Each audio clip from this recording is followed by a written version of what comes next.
the last question that I have here is from Evolution is Zombie Science is his name in the chat. He asks, does the claimed mechanism, gene duplication, does that add new novel information to the genome? No. Think about it. It's a duplicate of a previously existing gene. Now, let's talk about that for just a moment as we finish up. I think maybe we've got a few more minutes. Maybe we've got 2.5 hours. What do you say? Think about animals that have been born with a fifth leg. You know, I've seen pictures of cows with a fifth leg, deer with a fifth leg, and I've even seen deer with 6. Think about a two-headed turtle or a two-headed snake. Reptiles seem to be particularly prone to that mutation of 2 heads. Now, they wouldn't survive in nature. They only survive because humans found them and preserved them alive. But I've seen two-headed cats, two-headed calves, cats with 4 ears instead of 2. Many people are familiar with cats that have 6 claws and, on rare occasions, 7. Now, is this new beneficial information? Is this greater complexity, greater intelligence? No. It is the accidental duplication of previously existing information. And that's all it is. It is not new information. It's not novel. It's not an increase in intelligence or complexity. It is simply the accidental duplication of previously existing information. What many people don't know is that humans do not have the same amount of DNA across the population. There's approximately 21 to 23,000 genes in a human. But did you hear that? That's plus or minus 1,000 from 22,000, correct? And why do we have different amounts of information? Because, and this is useful or not, it can be detrimental. Let us say that in the average human with 22,000 genes, they have 3 copies of a particular gene to make a certain protein necessary to lead a normal life. But what happens? Because of a mutation, one of the genes is knocked out, and you only have 2, or you only have 1, and you're not producing the amount of the protein that you need, and you now have a genetic disease. Or if, in fact, we have an accidental duplication where we have 4, 5, 6 genes of the same gene, it simply means that we can easily produce the extra proteins if the body demands it, or because there is a mechanism that tells the gene whether to produce that particular protein or not, it can simply remain at normal levels. So there's an advantage and a disadvantage to having more or less genes of the same one. So the accidental duplication can be beneficial, or if we've eliminated them, be detrimental. But there's nothing new. It is not progressive evolution as evolutionists believe. Well, that's an awesome answer. It also comes to mind because we were talking about genetic entropy, genetic degeneration earlier. I was reading something that talked about if you were to duplicate, say, a gene, and that gene is already accumulating, mutations, deleterious mutations, wouldn't that mean that these duplications that they say are beneficial, it's actually just speeding up the degeneration process? It's just making it worse for them, it seems. Well, if we continue mutations, it's always going to get worse eventually, period. I mean, over time, ultimately, now you may find a benefit in one generation, as we said, like sickle cell anemia preventing malaria, but over time, the accumulation of mutations always will take the creature in a downhill direction, period. I also want to point out, by the way, when I mentioned the 5 or 6-legged deer or the 5-legged cow, think about it for a second. Evolutionists say, wow, boy, 5 legs, that's a benefit. The truth of the matter is none of them ever work. Right, exactly. And so actually it's a detriment to the system because it's using resources without benefit. Okay? So first of all, that's anti-evolution right there.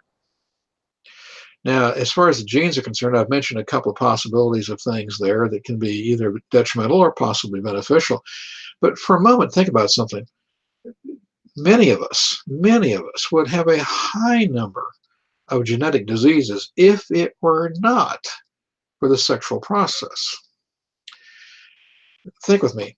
You can have parents who have one bad gene but one good gene, and the one good gene's all they need to have a normal life, right? And they marry somebody who has two bad genes. Well, when they come together, if the one good gene is passed on to the offspring, they don't get a genetic disease because all they needed was one good one. So the mixing and matching through the sexual process is actually helpful to keeping us with healthy genes for normal lives, even if on one side of the chromosome is bad, the other side's still good.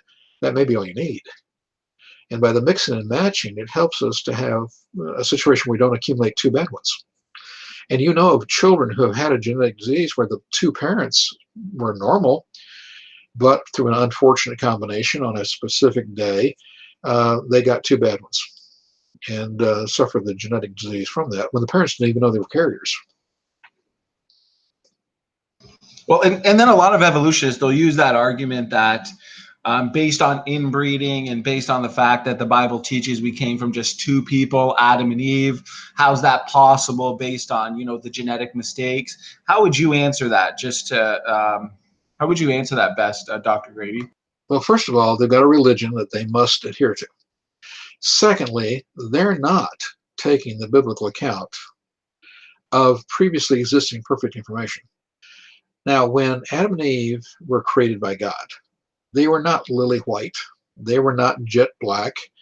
They were olive skin, medium brown, because in their bodies, they had the genetic information, the alleles, that would allow, under certain combination, to get lighter or darker skin. But remember, there's no such thing as different human races. What we have is melanin. It is the only pigment in human skin for any color.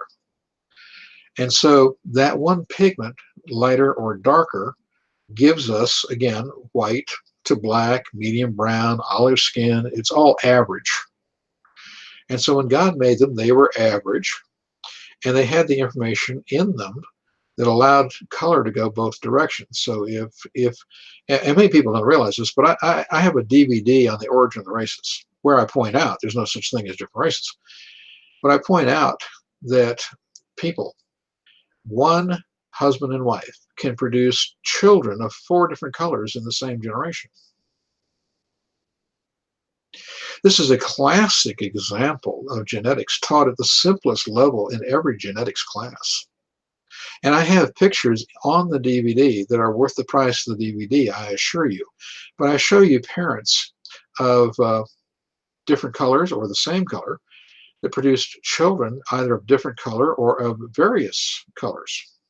I start off with a pair of white Afrikaners that gave birth to a black child during apartheid in South Africa. I then go on to show a pair of parents who are medium brown in color, but had twin girls one day. One girl has medium brown skin, black eyes, and black hair. Her twin sister has lily white skin, blue eyes, and blonde hair, but they're twin sisters. I show other examples like that because, again, it's genetics. It's the amount of melanin determined by the combination of genetic information at the time of conception. And so you can get lighter and darker, and you can have children of different skin colors in the same generation. Now, the simple little way of proving that is the simple genetic teaching where you make 2 boxes. So you make 2 rectangular boxes, divide them up and down in half. So you've got 4. And you put a capital A and a capital B here, and you put a little a and a little b here. Now, remember that during sexual reproduction, this divides into 4. And so how many combinations can you make? Well, you can make this combination and that combination, or this combination or that combination. You can make 4 combinations in one generation.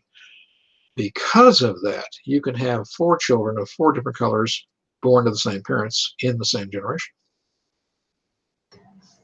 Well, I find that to be such an amazing answer, and so many good points there, Dr. McMurtry, because you have evolutionists that bring up this objection and argument that, how could we get all these different species and varieties just based off just two people or just the created kinds? But as you're explaining here, it's pre-existing created genetic diversity, is it not? Well, we have the creation of kinds, which contain tremendous amounts of genetic information. At the time of creation, perfect. And because of the combination passed down in generation after generation after generation, new combinations, you then get variation. It's not created by the environment. It's not created by random chance. It's actually quite well designed. And so what happens is you have variation within a kind due to the recombination of previously existing information. And that's what we really see. And we see that genomes have limits. The envelope has a limit that you cannot cross. You can't go from a cow to a horse. And I mentioned earlier, one pair of dogs on the ark would produce all the dogs we have today. One pair of cats would produce all the cats we have today. One pair of cows. We can prove today that you can take a buffalo to a beefalo to a cow, mix it to a European bison, and mix it to a yak, and they're all viable offspring because they're all one kind with variation, the same way that all human beings are one kind with variation. And so breeding experiments that have been done recently have proven that you can go from a house cat to a liger, even to a liger, which is a recent hybrid, or a Tegon, and you can go back again. And all horses, I don't care whether they're Shetland ponies or zebras, are horses. Zebras have been proven to be horses. They are simply horses with stripes. And in Africa, they breed horses with zebras for pack animals to go up Mount Kilimanjaro because they're as intelligent as a horse and as tough as a zebra, but they have stripes. They're called zebroids. And I have all kinds of pictures of zebroids. And if you take a horse and breed it with a zebra, take the offspring, breed it with a horse, take the offspring, breed it with a horse, take the offspring, breed it with a horse, 4 generations, the stripes disappear. Wow. So technically speaking, because you brought up recombination, for example, based on this, created diversity, we don't even have to look at, just mutations to explain the diversity of life. I mean, if we start off with these, say, heterozygous organisms, then that visible distinctiveness, that change, that speciation, it can happen quickly just based on variation within a kind. Now, for instance, Darwin's finches, if we want to end up on a high note, there's a couple that's been on the Galapagos Islands for decades, looking at what's called Darwin's finches. Now, you have to remember, Darwin misidentified some of them. He didn't know they were all finches until he got home and a scientist told him. But regardless, there's 13 varieties of these finches on the islands of the Galapagos. And they talk about how the beaks get bigger and smaller, But this couple who believe in evolution, they absolutely believe in evolution. This couple has proven that genetically they can all interbreed. They're one kind in 13 varieties, the same way that you and I have a slightly different appearance, but we're both human. And it's just variation within a kind. All 13 varieties can interbreed. And the size of the beak can change very quickly from generation to generation, depending upon the amount of rain, whether it's been a drought year or a wet year, because of the food supplies that grow on the islands. And when the conditions are good, the seeds are bigger, and so the birds with the small beaks can't eat as well and tend to be eliminated, though they never disappear.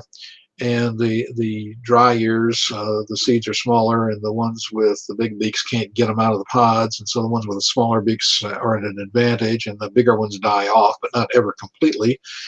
And so because they don't die off completely, the genetic information can be shared again, and it just keeps going around in a circle.